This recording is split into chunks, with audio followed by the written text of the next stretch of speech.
ఎటువంటి ఆపరేషన్ లేకుండా లేటెస్ట్ టెక్నాలజీతో చిన్న ఇంజెక్షన్ తో నన్ను పూర్తి ఆరోగ్యవంతురాలను చేశారు. Elite spine and pain management centre కి వెళ్తే మీ నొప్పులకు స్వస్తి. తెలంగాణలో కాంగ్రెస్ 100 రోజుల పాలన పూర్తి చేసుకుంది. లోక్సభ ఎన్నికల షెడ్యూల్ వచ్చేసింది. అప్పుడే తెలంగాణ రాజకీయం వేడి రాసుకుంటోంది. పవర్ పాలిటిక్స్ హీట్ ఎక్కిస్తున్నాయి. కాంగ్రెస్ ఆపరేషన్ ఆకర్ష్ స్పీడ్ పెంచుంది. గేట్స్ ఓపెన్ చేసి బీఆర్ఎస్ ఎమ్మెల్యేలను చేర్చుకుంటున్నారు సీఎం రేవంత్ రెడ్డి. మర్యాదపూర్వక భేటీతోనే సరిపెట్టిన బీఆర్ఎస్ ఎమ్మెల్యేలు ఎంపీలు హస్తం గూటికి చేరుకుంటున్నారు. ఎంపీ రంజిత్ రెడ్డి, ఎమ్మెల్యే దానం నాగేందర్ అధికారికంగా కాంగ్రెస్ పార్టీలో చేరారు. ఇప్పటికే పెద్దపల్లి ఎంపీ నేతకాని వెంకటేష్, వరంగల్ ఎంపీ పసునూరి దయాకర్ హస్తం గూటికి చేరారు. బీఆర్ఎస్ నుంచి మరికొందరిని చేర్చుకునేందుకు ప్రయత్నిస్తోంది కాంగ్రెస్. నాగర్ కర్నూల్ మాజీ ఎమ్మెల్యే మరి జనార్దన్ రెడ్డి హస్తం పార్టీలో చేరతారని పార్టీ వర్గాలు తెలిపాయి. పార్టీ గేట్స్ తెరిచేశామని సీఎం రేవంత్ రెడ్డి తెలిపారు. ఇప్పటి వరకు ముఖ్యమంత్రిగా నిబద్ధతతో పనిచేశారని, పార్టీ అధ్యక్షుడిగా పని మొదలుపెట్టారని తెలిపారు. దానం నాగేందర్, రంజిత్ రెడ్డి చేరికను ఉద్దేశించి ప్రభుత్వాన్ని పడగొడతామంటే చూస్తూ ఊరుకోమని హెచ్చరించారు రేవంత్ రెడ్డి. కాంగ్రెస్లో చేరికలు, సీఎం రేవంత్ రెడ్డి వ్యాఖ్యలతో రాజకీయ వేడి మరింత పెరిగింది. కాంగ్రెస్, బీఆర్ఎస్, బీజేపీ నేతల మధ్య డైలాగ్ వార్ నడుస్తోంది. బీఆర్ఎస్ ఎమ్మెల్యేలు అభివృద్ధి కోసం కలవడానికి వస్తే సహకరిస్తామని, కానీ బీఆర్ఎస్ ఎమ్మెల్యేలను తమకు తాముగా పార్టీలో చేర్చుకోబోమని గతంలో చెప్పారు సీఎం రేవంత్. కేసీఆర్ చేసినట్లు ప్రతిపక్షం లేకుండా చేయమన్నారు. సీన్ కట్ చేస్తే 100 రోజుల పాలన పూర్తయింది. గేట్లు ఓపెన్ చేశామంటున్నారు రేవంత్ రెడ్డి. అసలు రాజకీయం ఇప్పటి నుంచి చూపిస్తానంటూ చెబుతున్నారు. రేవంత్ వ్యాఖ్యలకు అటు బీజేపీ, ఇటు బీఆర్ఎస్ నేతలు కౌంటర్ ఇస్తున్నారు. సీఎం రేవంత్ రెడ్డి వ్యాఖ్యలకు కౌంటర్ ఇచ్చారు బీజేపీ సీనియర్ నేత లక్ష్మణ్. రేవంత్ రెడ్డి ప్రభుత్వాన్ని బీజేపీ పడగొట్టబోదని, అలాగే ప్రభుత్వం పడిపోతుంటే తాము నిలబెట్టలేమన్నారు. రేవంత్ రెడ్డి గేట్లు తెరిచామంటున్నారని, కాంగ్రెస్ ఎమ్మెల్యేలు ఆ గేట్ల గుండా బయటకు వెళ్లకుండా జాగ్రత్త పడాలని సూచించారు. లోక్సభ ఎన్నికల తర్వాత తెలంగాణలో డబుల్ ఇంజన్ సర్కార్ రావడం ఖాయమన్నారు లక్ష్మణ్.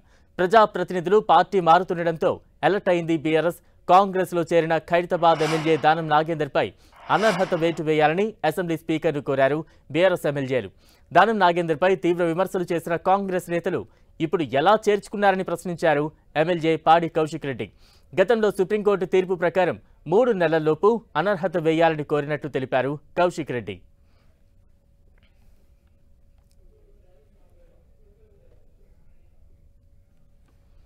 కాంగ్రెస్ లో చేరిన ఖైరతాబాద్ ఎమ్మెల్యే దానం నాగేందర్ పై అనర్హత వేటు వేయాలని అసెంబ్లీ స్పీకర్ను కోరారు బీఆర్ఎస్ ఎమ్మెల్యేలు. దానం నాగేందర్ పై తీవ్ర విమర్శలు చేసిన కాంగ్రెస్ నేతలు ఇప్పుడు ఎలా చేర్చుకున్నారని ప్రశ్నించారు ఎమ్మెల్యే పాడి కౌశిక్ రెడ్డి. గతంలో సుప్రీంకోర్టు తీర్పు ప్రకారం 3 నెలల్లో అనర్హత వేయాలని కోరినట్టు తెలిపారు కౌశిక్ రెడ్డి.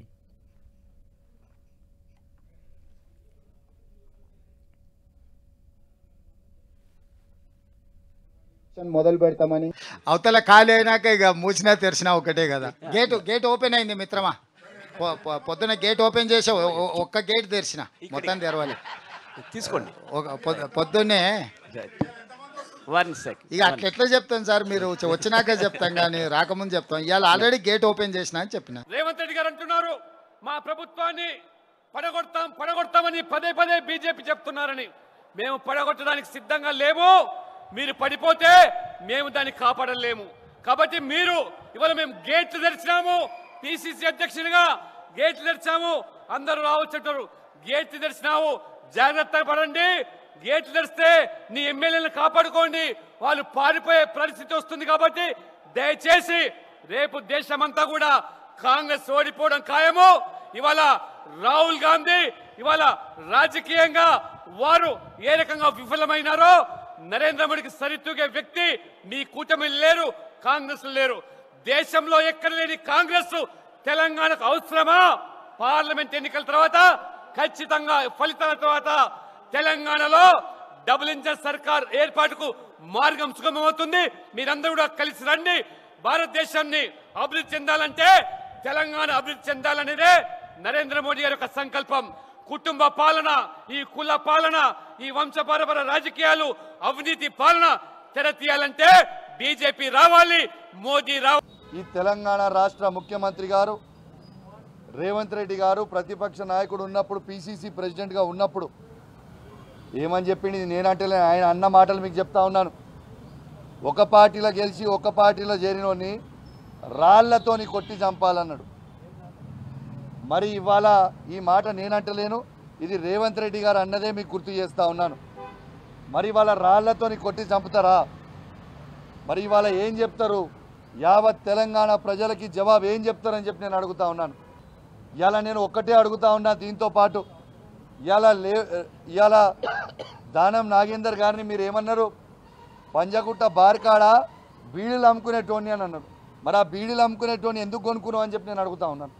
మేము ఖచ్చితంగా చెప్తా ఉన్నాం, బీఆర్ఎస్ పార్టీ బీఫామ్ మీద గెలిచి వదిలిపెట్టి పోయిన నాగేందర్ గారిని 101% ఇలా ఎమ్మెల్యేగా డిస్క్వాలిఫై కాబోతా ఉన్నారు.